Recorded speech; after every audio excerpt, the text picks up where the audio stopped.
Assalamualaikum warahmatullahi wabarakatuh. Perkenalkan, nama saya Fauzan Evan Saputra dari kelas 1 IA24 dengan nomor NPM 50421496.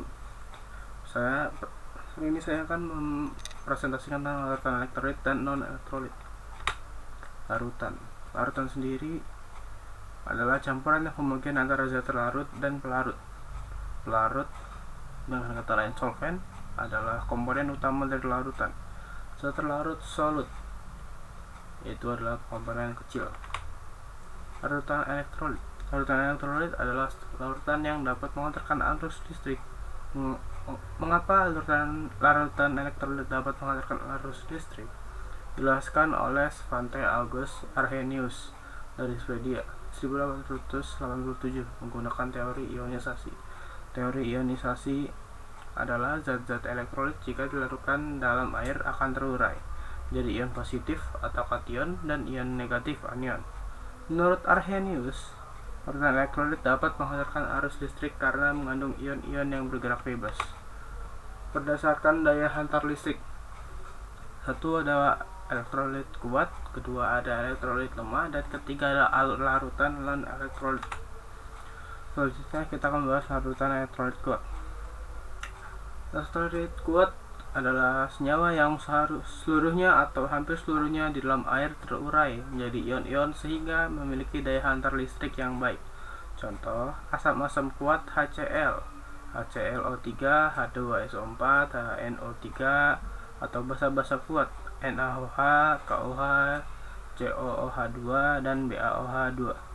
Garam-garam yang mudah larut seperti NaCl, Kl, Al2, SO4, 3. Lalu untuk larutan elektrolit lemah ada senyawa yang di dalam air hanya sebagian kecil terurai menjadi ion. Contohnya asam-asam lemah seperti CH3COH, HCN, 2CH3. Dan untuk basa-basa lemahnya misalnya amonia, NH4OH, NiOH2.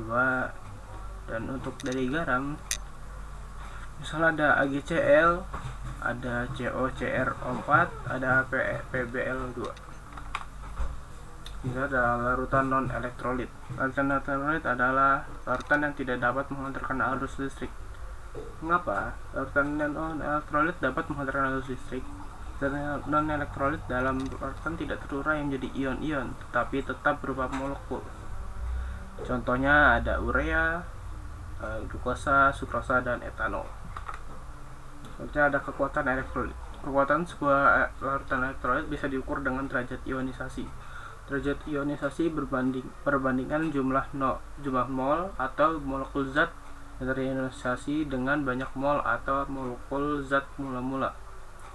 Derajat ionisasi dapat ditulis dengan A sama dengan jumlah mol zat yang terionisasi jumlah mol zat mula-mula nilai sama dengan 0. Lebih dari sama dengan A dan lebih dari sama dengan 1. Elektrolit kuat. Nah, ini mungkin bisa dilanjutkan di slide selanjutnya. Di sini ada derajat ionisasi dengan rumusnya untuk mencarinya. Nah, hubungan derajat ionisasi dengan daya hantar listrik. Perbedaan ionisasi adalah A. Jika A elektrik kuatnya A sama dengan 1, yang maksudnya terionisasi sempurna. Derajat lemah adalah di antara 1 sampai dengan 0. Artinya terionisasi sebagian atau non elektrolit tidak terionisasi. Jadi A nya sama dengan 0. Ya, jumlah.